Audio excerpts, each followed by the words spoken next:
changing the core game. Now, he really had a difficult time explaining this, it seemed, because it's hard to put in words, as they always seem to say.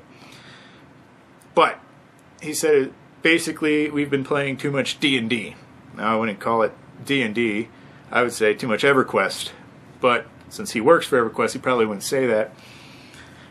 Now, keep in mind, while all these games that are out that I don't like I do kind of criticize, but I don't with EverQuest because, well, it was the first one. How are they to know all these horrifying things were going to happen with spawn camping and boredom and slowness? I think one of the comments I saw, the only hard part about EverQuest was staying awake. Because there was a lot of waiting around, let's face it. But they recognize that almost all the other games are clones of each other, and those games were all probably started with Dungeons and Dragons in mind, which is just a completely different game. Now, blah, blah, blah, blah.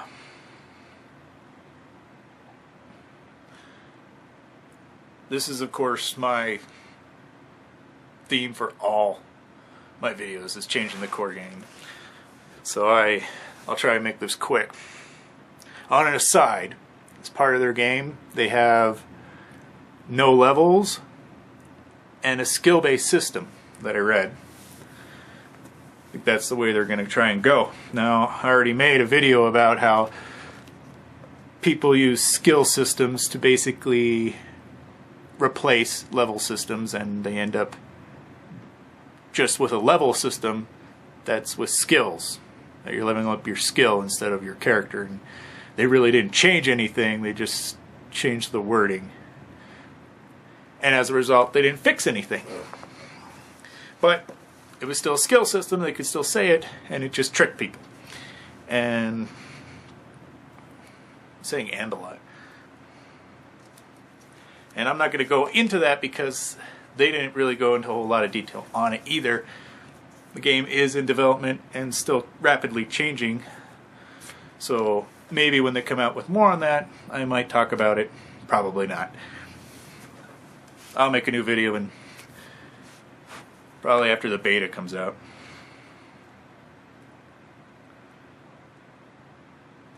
Moving on. What they did talk about was having classes, like 40 plus classes, an insane number. At that point, it's not really even a class anymore. It's a profession set, a skill set at that point. But they're calling them classes, whatever, semantics. And you can only start with so many choices, and the rest you had to get through exploring the world. Which an interesting idea. I liked it. Actually having to go out, rewarding for exploration and earning new skill possibilities based on what you did in the game. And why not? It's a good idea. They should. That's definitely a difference, because usually it's just you get everything right in the beginning, and it kind of overwhelms people. Be honest, especially if you had 40 plus classes. Yeesh.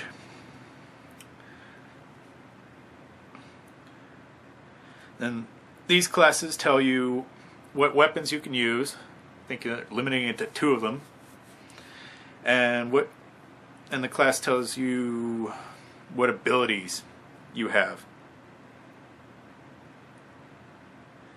Now they're going to have, going into details here, I don't like it, but you have 4 abilities for your weapon based on which class you have. So if you have the same weapon in a different class, you'll have different abilities. Basically, Guild Wars 2. And also you would have 4 classes that are separate, that are abilities of the class, or character abilities as they call them, I guess. And you could swap one of those for an ability of a separate class, and they call that multi-classing. I'm not sure if one ability is considered multi-classing, especially when you have to do apparently all this other stuff with your gear just to be able to use that other ability. Sounds like a pain. I don't know. Again, they haven't gone into much detail on that. Now, I don't like this kind of system with the abilities on the weapons and abilities on the characters. Mostly because it seems similar to the Guild Wars 2 system, which I didn't like. Now, let's say, for example, you liked one weapon, one type of weapon, but there were only a few classes that could use that weapon, which is probably the case when each class can only use 2 different types of weapons. So, and what happens when out of those like 3 classes that might use that weapon, you might like one of them. Now you only have like one possible combination in which you'd be happy with. Or it's worse, what if your play style only allowed for, you know, a few classes that might fit your play style, and then but none of the weapons sets fit the play style to the abilities you liked, and it's too rigid. You'd constantly be exploring the core game if they want to know. And one is you won't be able to just tell who a person is just by looking at them. Sure, you may be able to tell that they're a wizard and they have a scepter. But due to all the possibilities that I just mentioned that you give them, a player would not be able to just see that it's a wizard with a scepter and know exactly what the guy's strategy is, exactly what his gear is, exactly what he'd be faced with, you know? Whether there's a guy or an NPC or anything, nobody would know for sure unless they already just fought you. So, if you change the core game, that would no longer be possible. People can't just go, oh, you're this person, we know exactly who you are and what you are. You give people uniqueness, the core game is probably changed. Number 2, people will not be able to wiki cheat. And which I'm not sure if you're familiar with that term. Basically, wiki cheating is where people don't need to actually play the game to learn it. They can just look it up on a wiki and know exactly all the best strategies or the most popular strategies, know exactly where to go to get whatever they need for whatever they want to do, and know exactly what they'd want to do because somebody already figured out what the best thing was to do, and the map never changes, the stats never change, blah blah blah, and basically you don't have to do much thinking at all, and that's wiki cheating. I wonder who came up with that. Anyway, that being said, about done with the commandments now, something I'd just like to add is, I wouldn't normally do a video, but this game, it has something called a round table forum, what they call the round table, where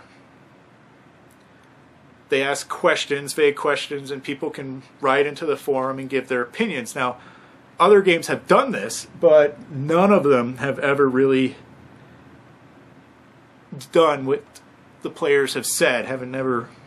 Nothing's really changed the game more than color scheme or naming conventions, really.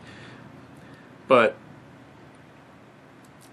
these people seem to be going out of their way to give you that, to say that we're actually listening to people, and they give quotes even from people on the forums, and they put out videos on what they found in the forums to be helpful and such. So it almost seems like they're actually doing it. Either that or they're putting up one hell of an act. Either way, it's still more effort than any other game I've seen, really. Because usually they just put up a forum and let people talk so mostly so that fans leave them alone and they don't have to deal with them. But this looks like they're actually might use it. There's the potential for it. Whether they use that to its full, I don't know. So, in conclusion, do I think that they're going to be able to go to their full potential, or that they're going to put in everything great that they can with the tools they have and really go the distance with their holy grails, as they put it? I don't know. Statistically, I'd say the odds are extremely low, and I only say that because no other game has ever done it well. Now, many other games have said they were going to try, but they've all failed. Now, I do believe they can do it. That's the only reason why I'm telling you about the game at all. But still, I try not to get my hopes up anymore due to failure after failure of other games. Not specifically ones that were made by these people, but by several other gaming companies all over the world. But it'd be a huge surprise if they actually manage to pull it off. Usually they just rush it in the end and get some of the stuff in, and it's kind of sort of what they said it was going to be, but not really. They really just need a lot of time and money to do it, which frankly most companies do not have. This company should be able to have it, but you never know. Let's just say if they manage to do it, they actually even watched my video, and they put in any of the stuff I said, and really make it to their full potential, I'll eat my hat. No, I can't eat my hat. I will give them my hat, I will shave my head, and I'll get an EverQuest Next tattoo. So that should say what I think their odds are. Not that I'm not rooting for them. Bye.